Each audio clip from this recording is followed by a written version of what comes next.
C'est un chantier qui a transformé l'offre de mobilité à Liège, mais également le visage de la ville. Et on vous l'a fait vivre de semaine en semaine dans Tram en commun, en télé et sur le web. Aujourd'hui, pour l'avant-dernier numéro de Tram en commun, je voudrais vraiment mettre un coup de projecteur sur celles et ceux qu'on ne voit pas, qui sont derrière la caméra. On ne les voit pas, mais eux et elles vous permettent de voir et de comprendre, et ce depuis mai 2019. 3 caméramens, un droniste, une infographiste, ce sont eux qui font Tram en commun.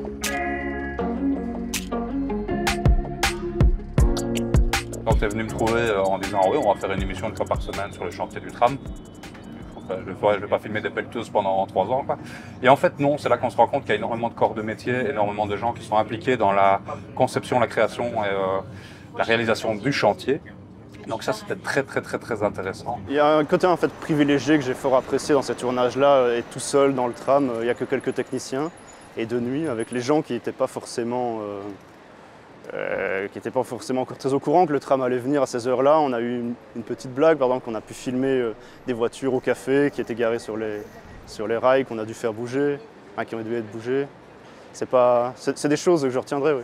Une semaine avant, j'avais une image antenne, c'est le fameux plan du tram sur le pont Atlas qu'on voit dans le générique de l'émission. Ça veut dire que tu l'as réfléchi à l'avance, même techniquement? Quasi, je savais que je devais être au pont Atlas au moment où le tram devait passer dessus. Ça, c'était une exigence. Et on le voit sur les rushs des images. Au début, je fais en avant, en arrière, ça donne pas trop bien. Puis je commence à aller de la gauche vers la droite en suivant le tram. Et là, c'est vraiment l'image qui est restée et là, je me suis dit, wow, celle-là, elle est top, quoi. Le plus dur, c'est de comprendre vraiment la demande, ce que toi, tu avais en tête et ce que moi, je voyais. Et fallait le faire au plus simple pour que tout le monde comprenne. Oui. Certains jours de tournage où on ne savait pas du tout où on allait aller, ce qu'on allait faire. Et on regardait ce qui se passait, on regardait où il y avait des équipes qui travaillaient, on regardait ce qu'elles faisaient, on leur posait les questions, tout simplement. Et l'émission se construisait comme ça au fur et à mesure. Et c'est ce genre de tournage-là, au final, moi, qui me plaisait le plus. Partir sans savoir où on allait aller et découvrir des choses. Il n'y a rien de plus qui ressemble à un trou plein de câbles qu'à un trou plein de câbles. Le plus important, c'est de montrer des points visuels. Là, les gens vont reconnaître qu'on a fait ça ou pas, etc.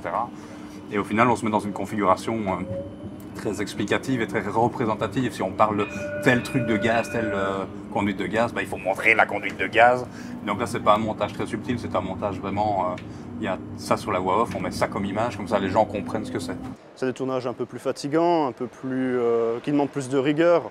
On va aller chercher des petits détails, des petits plans qu'on n'aurait pas le temps de faire pour du JT en fait. C'était une chouette expérience, un chouette partage, parce que c'est un chouette travail d'équipe en fait. Je pense que ça vient de l'équipe de base qui est plus apte à collaborer, à faire des trucs fun, quoi. Donc l'envie de faire un bon produit. Donc la pose des premiers rails à Atlas, j'étais là. La pose des premières dalles à Léopold, j'étais là. L'arrivée de la première rame aussi, j'étais là. J'ai attendu 3 heures parce qu'elle était en retard.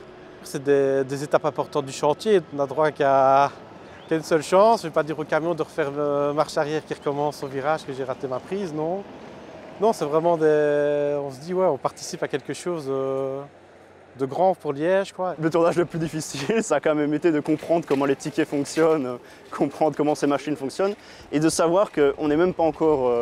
je suis même pas encore certain de tout avoir compris, alors qu'on a fait vraiment 2 épisodes là-dessus. On nous signale que le premier allumage est à 17h30 et on a attendu, je pense, 1 heure, 1 heure et demie facilement, sous la pluie dans le froid sur les quais de Corommeuse. Ça, au montage, tout se succède en quelques secondes seulement. C'est un truc que les gens n'imaginent pas, mais ça a duré même pas une demi-seconde, hein. C'était juste un plan, mais il fallait qu'on l'ait absolument pour l'émission. Hein. Quand tu m'as dit on va faire un soudeur, moi je m'attendais le gars avec son machin comme ça. Et puis non, en fait c'était une mini fonderie avec de l'acier qui coule à je sais pas combien de degrés. Donc ouais, ça c'était très impressionnant. Les soudeurs, c'est les copains des cadreurs et des caméramans toujours, parce qu'il y a des petites étincelles, ça fait du bruit, tout ça c'est joli. L'endroit qui m'a vraiment plu pour faire des images, c'est à la maintenance. Il y a un côté un peu futuristique à cet atelier, il est énorme, des trams presque en lévitation sur des rails en hauteur. Et voir ces gens qui s'occupent de ça, oui.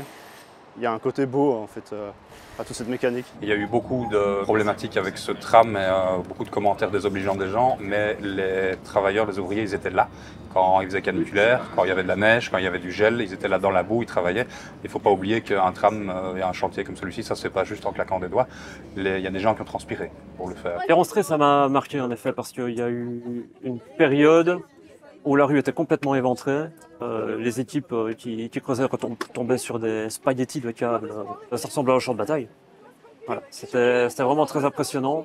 Mais quand on voit le résultat maintenant, on se dit, je pense que je suis pas le seul, ça valait vraiment la peine. Ce qui était un petit peu frustrant, c'est que dans l'usine de BSN, il y avait une fonderie, en fait, donc où ils forgent vraiment les bogies, donc en métal. Donc ça, pour un caméraman, c'est super, c'est hyper visuel, mais interdiction de filmer parce que c'était secret défense. Chaque technicien a sa façon de travailler, sa méthode de travail. On communiquait bien, donc ça passait. Qui est le plus brouillon? Régis, Le plus organisé?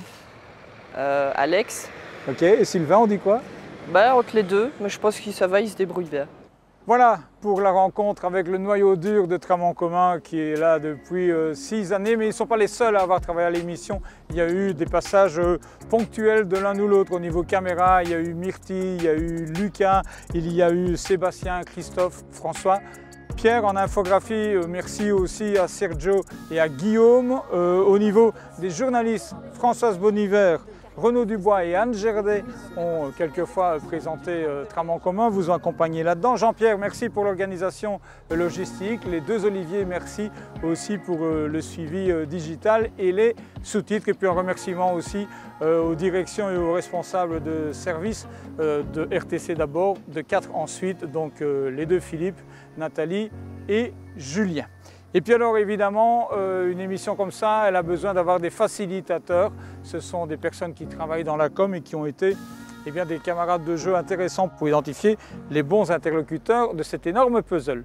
Merci à toutes celles et ceux qui, innombrables, des ouvriers aux ingénieurs en passant par les chefs de chantier, les formateurs, les conducteurs, les responsables divers, nous ont donné des explications, des tuyaux, accordé des interviews, mais aussi démontré leur confiance pendant 6 ans. Et bien sûr, merci à vous d'avoir été là pour les 215 premiers numéros de Tram en commun. Il nous en reste un, ce sera le tout dernier la semaine prochaine. Merci de votre fidélité et à la semaine prochaine. Le tram, on l'a toutes et tous en commun.